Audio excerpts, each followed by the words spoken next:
নমস্কাৰ পুনৰ এটা নতুন ভিডিঅ'লৈ আপোনালোক সকলোকে পুনৰবাৰ স্বাগতম জনাইছোঁ অসমীয়া ছবি জগতৰ জনপ্ৰিয় অভিনেত্ৰী শ্যামন্তিকা শৰ্মাৰ আজি শুভ বিবাহ ৰিয়েল লাইফত নহয় এইবাৰ ৰিয়েল লাইফত বিবাহ পাশত আবদ্ধ হ'ব আমাৰ সকলোৰে মৰমৰ জানমণি খ্যাত শ্যামন্তিকা শৰ্মাই কাজিৰঙাৰ বৰগছ ৰিজৰ্টত বুধবাৰে সম্পন্ন হয় শ্যামন্তিকাৰ বিবাহৰ মেহেন্দি অনুষ্ঠানত অসমৰ সাংস্কৃতিক ক্ষেত্ৰৰ কেইবাগৰাকীও তাৰকা উপস্থিত থাকে অনুষ্ঠানটিত অভিনেত্ৰী জেৰিফা ৱাহিদে মেহেন্দিত উপস্থিত থাকি শুভেচ্ছা জ্ঞাপন কৰে জনপ্ৰিয় অভিনেত্ৰী শ্যামন্তিকাক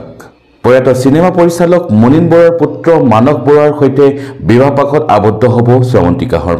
শ্যামন্তিকা শৰ্মাৰ বিবাহখনক লৈ ইতিমধ্যে ছ'চিয়েল মিডিয়াত চৰ্চা আৰম্ভ হৈছে শ্যামন্তিকা শৰ্মাই মেহেন্দি অনুষ্ঠানৰ ফটো শ্বেয়াৰ কৰি শুভাশীষ বিচাৰিছে শুভাকাংক্ষীৰ পৰা গোলাঘাটৰ মানস বৰুৱাৰ নামেৰে খাটত জেতুকা বোলাই আজি বোৱাৰী হ'ব মৰমৰ জানমণি যুগ্ম জীৱনৰ প্ৰাক্ষণত আপুনিও শ্যামন্তিকাক জনাওক শুভেচ্ছা আমাৰ চেনেলৰ তৰফৰ পৰা